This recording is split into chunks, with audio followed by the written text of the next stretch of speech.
He's off duty right now. He had someone come up to his door knocking on it, advising that they need officer assistance with the possible kidnapping. Where's this at? And a murder.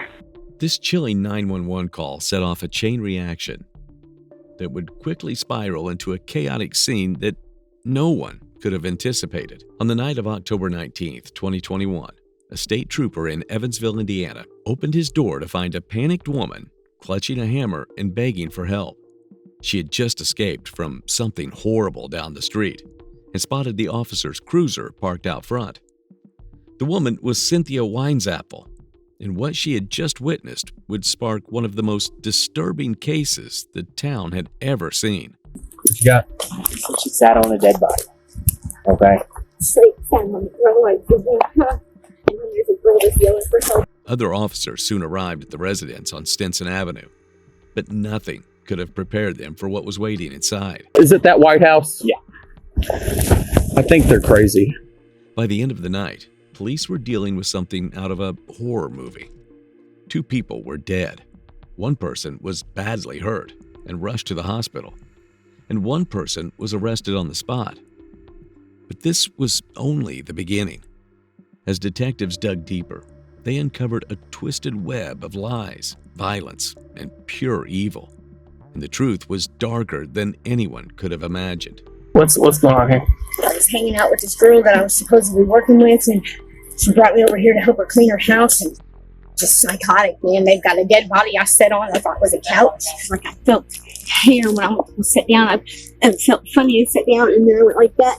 My hand slipped, and the weight came off. Her head came out because the couch, she was like... Came out of what? The blanket.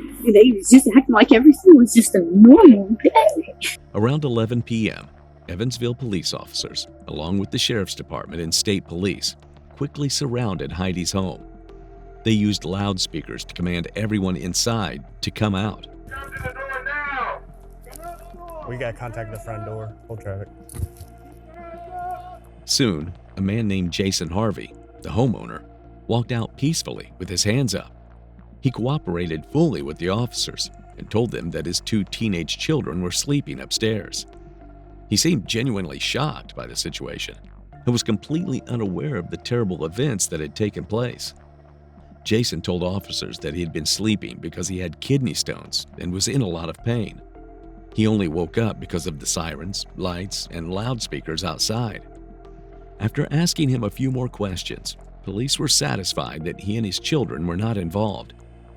Later, Jason also gave the police access to his front door camera, hoping to help them create a clear timeline of the day's events. Next, a woman came out of the house. She appeared hysterical and frantic as officers took her into custody. Step out front! Hey, come on, son! You just stay right there. Show me your hands. Yeah, show me your hands. Step out of the vehicle. Get out of the van now. I got the car. Hey, walk towards them over here. Just relax. You got to relax a minute. I'm never gonna be the same. Please get in the house. He's in there. There's people in. Somebody came out the front door and went back in when they saw us. I don't know what it is. Come over here. Relax. No, it is. Yes, people in there. Is anybody hurt in that house? Who? I'm trying to help her. Who is hurt? Is somebody hurt in that house? Who? 2 people? It's sick. It's so sick. Yes. Is somebody dead in that house? Yes. Cynthia Winesapple identified the woman as Heidi Carter and told detectives that she wasn't the woman who had been kidnapped. Meanwhile, Kerry Hammond, Heidi's boyfriend, could be seen in the doorway. Officers repeatedly told him to come out, but he refused. Then, after about 4 minutes, Kerry suddenly rushed out of the front door in an aggressive way. He was holding an object in his hand, pointing it at the officers in what looked like a shooter stance. Believing the object was a gun, several officers fired, killing him instantly. Hands up! Come out now! Do not reach down there again! Wait.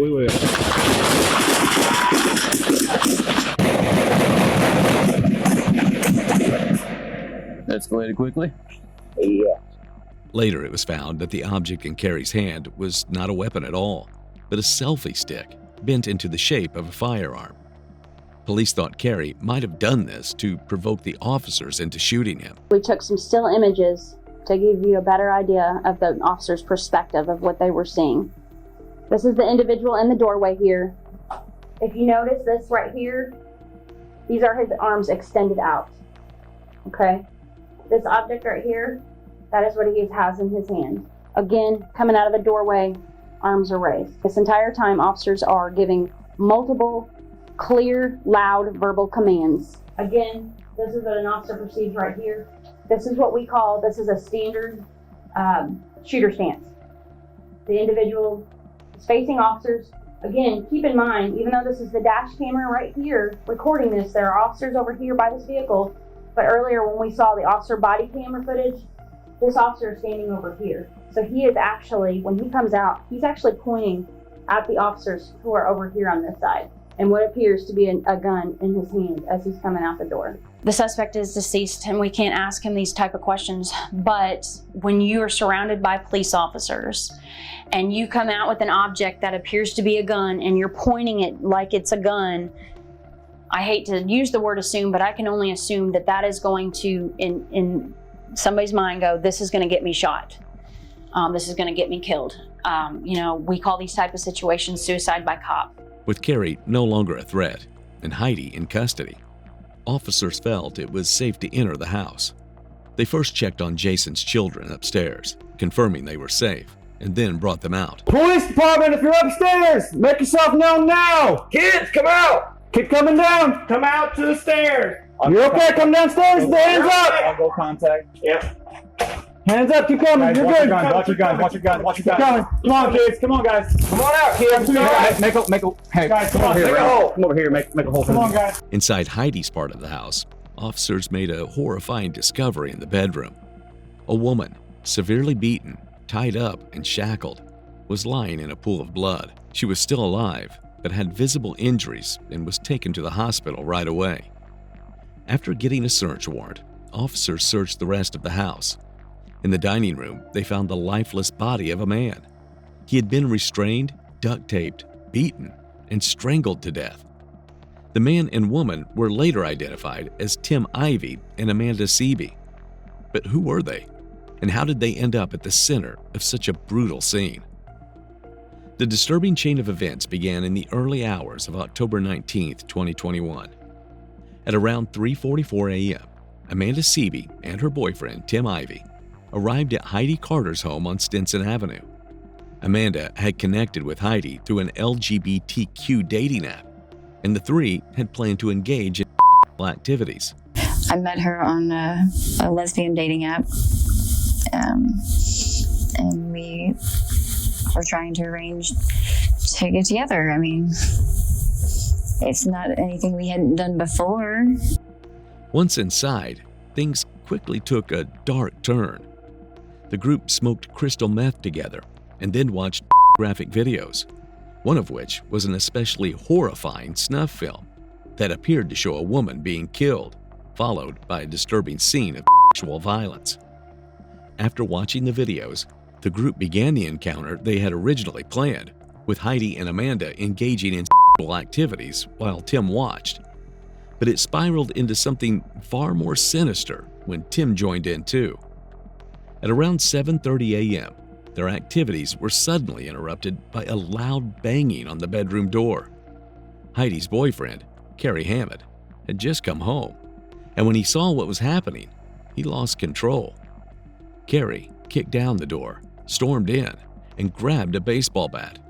Without warning, he started beating Tim, hitting him hard on the head and back. In a desperate attempt to stop the attack, Amanda jumped on Kerry's back. But Heidi grabbed Amanda by the hair, yanked her off, slammed her to the ground, and pointed a gun straight at her face. Meanwhile, Kerry didn't stop and kept hitting Tim. Then, he suddenly turned around and in one brutal move, swung the bat like a golf club and hit Amanda in the back of the head. But the violence didn't stop there. It only got worse as Heidi and Kerry worked together to restrain the couple. Tim's wrists and ankles were bound with duct tape, and his face was also covered with it. Amanda was tied to the bed with Velcro straps that were already attached to the bedpost. They restrained us right after they hit me on the head, and right after they restrained us immediately. So, and they were already put in place. The restraints were already attached to the bed where they put the 2 on one post and 2 on the other. So, like I said, it was planned because they knew already what they were going to do. What followed was pure torture. Carrie and Heidi took turns kicking Tim again and again, treating his suffering like some twisted form of entertainment. Then, in a cold, chilling voice, Carrie declared there could be no witnesses. Amanda and Tim had to die. Heidi didn't flinch. Instead, she calmly added that she knew people in Indianapolis who could help them get rid of the body. With both victims completely restrained and defenseless, the situation turned even darker. Heidi ordered Carrie to Amanda. As he carried out the assault, Heidi paced the room, gun in hand, watching closely and actively encouraging him every step of the way. The torment continued as Heidi and Carrie forced Amanda and Tim to give them the passwords to their cell phones. They searched the devices, discovering it was Amanda's daughter's 18th birthday that day. Then they threatened to find Amanda's daughter and do horrible things to her if the couple did not cooperate. Later that morning, Heidi left the house to find someone to help clean it, leaving Tim and Amanda alone with Carrie. Tim, who had passed out from pain earlier, began to wake up. Confused and desperately needing to use the bathroom, he started yelling loudly. Amanda tried to calm him, but he would not be quieted. I kept telling him to be quiet. I panicked more. Terry came in and he told him to shut up, and he ran over and he kicked him straight in the balls. Partly because of steel-toe boots, which made him cry out. Yeah, understandable. And he wouldn't stop making noise. And Terry started wrapping the belt around his neck, and I guess Tim's fight or flight kicked in, and he actually, because he didn't fight back that much the first time. He tried to, right. But then he realized, and then I think he thought if he cooperated, he would get out of it. But so after Carrie kicked him in the crotch and then put a belt on his neck, that's when Tim started trying to fight against him? Like, he started to strangle him, and he fought back, and he started to scream at the top of his lungs as he was fighting back. That's right. And Terry was like, "You're going to be quiet." And he kept strangling him. And then eventually Tim stopped fighting back. Yeah. Terry stood there and he kept holding it, and he kept holding it, and he kept holding it. And he looked at me and he's like, "Did you think you guys were going to get out of this?" He then Amanda again, with her deceased boyfriend lying right beside them. Amanda passed out from the overwhelming pain and stress. When she regained consciousness, she saw Carrie rolling Tim's body into a rug. In the meantime, Heidi went to a nearby home where a renovation crew was working and saw Cynthia Winesapple, a woman she had met the day before. Cynthia was homeless and in need of money, so when Heidi offered her some cash to help tidy up, she agreed. They returned to the house around 4:30 p.m. The moment Cynthia stepped inside, she was hit by the horrible smell of dog feces and urine. The house was extremely dirty, with clutter and mold everywhere. While Cynthia started cleaning the front rooms, Heidi and Carrie moved Tim's body from the bedroom into the dining room. They stacked bags, clothes, boxes, and other random items over it, trying to make it look like a couch.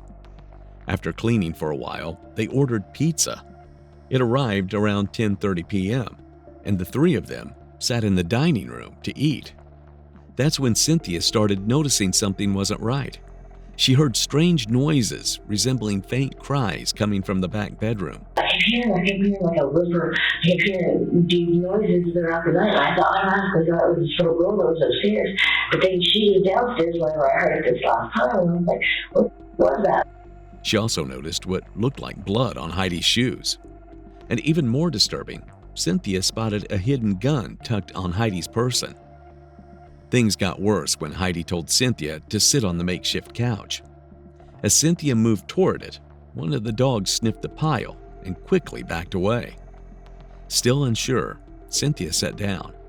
But as soon as her hands touched the surface, she realized she was sitting on a dead body. Horrified, Cynthia jumped up, screamed, grabbed her backpack, and ran for the door. As she fled, she heard a woman's voice from another room, screaming for help. Terrified and unsure where to go, Cynthia briefly hid in Heidi's van and then ran down the street. Just 4 houses away, she saw a state police cruiser parked in a driveway. She ran to the front door of the home and pounded on it. When the state trooper opened the door, Cynthia told him everything. But who were these people, and how did this sickening ordeal come to be? What led a night filled with drugs, violence, and death? To answer that, detectives had to unravel not what just happened, but why it happened. And at the center of it all was Heidi Carter, whose twisted choices would soon spiral out of control. In July of 2021, 36-year-old Heidi Carter was living at a rundown motel in Evansville, Indiana. Her life had been unstable for years, with a string of short-lived jobs, rocky relationships, and frequent run-ins with the law. In 2017, she had been arrested for attacking a friend over a dispute involving her dog. She not only punched her friend in the face multiple times, but also broke down a bedroom door to continue the assault. When police arrived to arrest her, she reportedly kicked at the officers and resisted detention. That incident earned her 54 days in jail. The following year, she was arrested again for domestic battery and sentenced to another year in jail, though she served just 13 days under a plea deal. Looking to get her life back on track, Heidi accepted help from a friend named Jason Harvey. Jason owned a home on Stinson Avenue and lived upstairs with his 2 teenage children. He offered Heidi the lower level to stay in. So in July of 2021, 3 months before everything went horribly wrong, Heidi moved in. Initially, it seemed like a good decision. Heidi was friendly and seemed to get along well with Jason's children. But any sense of calm was soon disrupted when Heidi started seeing 46-year-old Carrie Hammond. Although Carrie technically lived at a work release facility, he visited Heidi almost every morning, arriving around 7:30 a.m. after his shift. He also had a long history of legal problems, going back to 1993. These included charges for threatening people with a weapon, robbery, hitting people, and different drug-related crimes. Their relationship was chaotic and volatile. They argued frequently, loudly, and their fights disturbed the entire household. Jason, concerned for his children, eventually asked Heidi not to bring Carrie around anymore. She agreed at first, but eventually went back on her word. What no one knew was that something far more disturbing was quietly building behind the scenes. In the months leading up to October of 2021, Heidi had been sending deeply troubling messages to friends.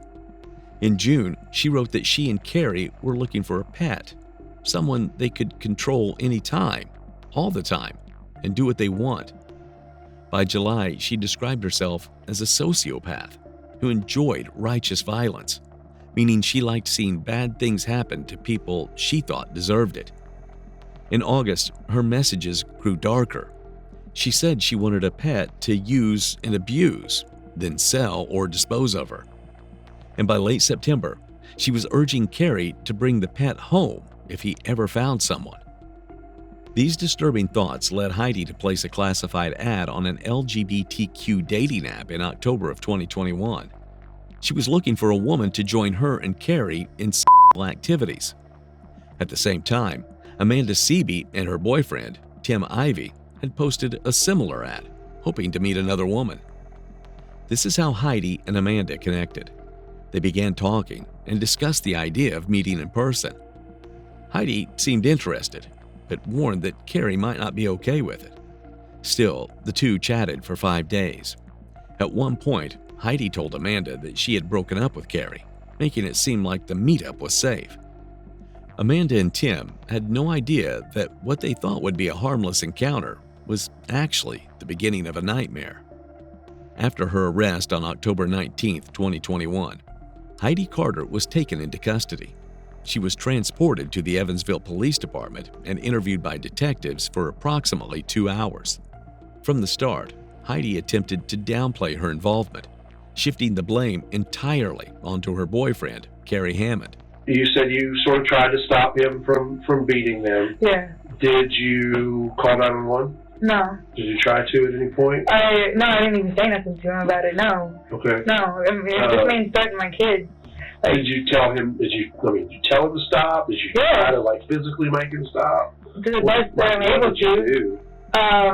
I'm yelling at him, trying to grab his arm. I remember the last real attempt. Besides, no, that's not the last real attempt, because there was times where I literally, I stood in, and I also thought that I was bringing comfort to these women as this was going on, that they seeing that I'm standing up to him, you know, and I'm trying to,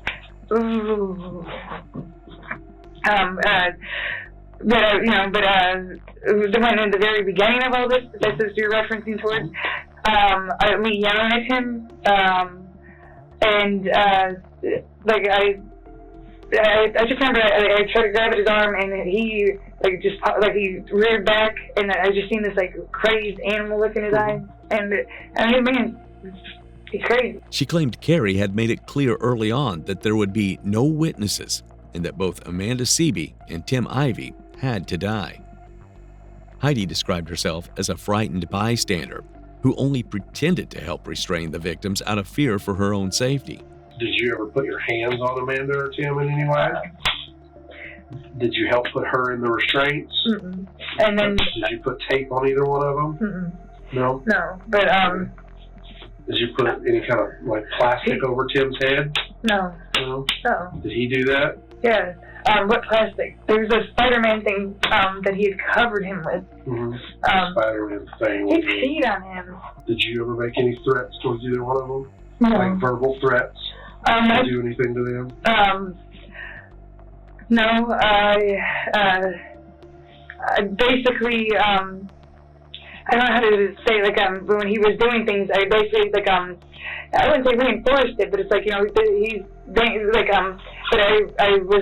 didn't show when he was doing it, I didn't show emotion, I was trying, those times where it's at first I was just I didn't stop it, I tried to, but then I didn't, out of fear, I feel like I could have done more, I could have tried to grab, something from him or hit him, no, but he, I acted like I was with him at certain points, but then as soon as he wasn't there, then I would try to calm her down. She said she didn't contact the police because she believed Carrie would kill everyone if she tried. All I've done was try to keep myself alive and keep two women alive, okay? She denied pointing a gun at Amanda or encouraging Carrie during the assault. Did you ever encourage what he was doing? Mm-mm. No? I mean, did you ever join in making threats to them to kill them? No. Or do anything to them? No. Heidi also initially claimed the firearm was only on her when she was arrested, not in the house earlier. You say you never had the gun inside the house? No. Okay. That's one thing I still don't understand is why she would tell me that you did have the gun and that you were making threats that both of them were going to die. If you were playing along with him like you said, sure, but I mean, why would she tell me that you had a gun? He had the gun, he had set the gun down. I had not had the gun. I did have the gun, that, but that I don't know. However, both Amanda's and Cynthia's testimony contradicted this. When asked about Tim's death, Heidi broke down, claiming she was not present when it happened. According to her, Carrie called to say there was blood everywhere. Her explanations for not seeking help were inconsistent and fragmented, often marked by emotional confusion. Amanda's testimony, however, directly contradicted Heidi's version of events. Amanda described Heidi as actively participating in the violence, including tying Tim down, pointing a gun at Amanda, and encouraging Carrie throughout the assaults. She was involved. She wasn't touching me, but she was there and encouraging him with that one. And they had made threats, I'm assuming. You talked about they told you they were going to kill you and stuff like that. So did he ever do anything to you physically? Okay. At what point did that happen? Ken's still alive. The first time was before she left the job site, and the second time was right after she left the job site, because he did again remember she left. So he did it once while she was there and once while she was gone to the job site. So once while she was there was a warm up, because then they had. Cynthia Weinsappel also reported that Heidi played an aggressive and controlling role. When confronted with Amanda's statements, detectives pointed out that Amanda had no reason to lie after enduring such trauma. I think that Amanda has no reason to lie in any of this. Okay? She went through a lot today. She went through a heck of a lot. She's lost her boyfriend. Okay. Right? She was beaten. She was right? I don't think that she lied to me about anything. She was very detailed. She was very open. She was very honest about everything that happened, in my opinion. And I believe what she told me. Okay? I believe that you helped tie them up or bind them up. I believe that you had that gun in there and made the threats that they were both going to die. I believe her when she tells me that you told them that you knew people that could get rid of their bodies and all of those things. I believe her when she tells me that you had a much bigger part in all of this than what you've told me. If that's the case, then why would I do the things that I was best? But what did you do? You did nothing to help them. In the beginning, and then, because he even said, because I did nothing to help him? Okay, so, if I saw an opportunity to keep myself alive, okay? Mm-hmm. You left. You were gone from there. And I tried. You could have called that. You could have done a million different things to get help. So you're saying I did the same shit as him? What are you saying? Yeah. You think that I'm just the same as him? We're not the same type of person. Well, no, then wait, you're going to help somebody because I'm trying to keep myself alive? For the crimes that took place in your house, oh my God, you are just as much as responsible as he is. Absolutely. 100%. You are completely as responsible. That's what you fucking think? Absolutely, that's what I think. That's what I know. Based on all the evidence that we have. You're not my judge. You're not my jury or nothing, okay? But I'm the one responsible for investigating this, and that's what I've done all night long. Okay. From every angle, I've looked at this and talked to everyone that was involved, other than Carrie and Tim, because they're both dead. Can't talk to them, right? Further damaging to her claims were text messages Heidi had sent in the months leading up to the attack. When presented with these messages, Heidi's responses became evasive, insisting her words had been exaggerated or misunderstood. Throughout the interrogation, Heidi remained largely composed and showed little visible remorse.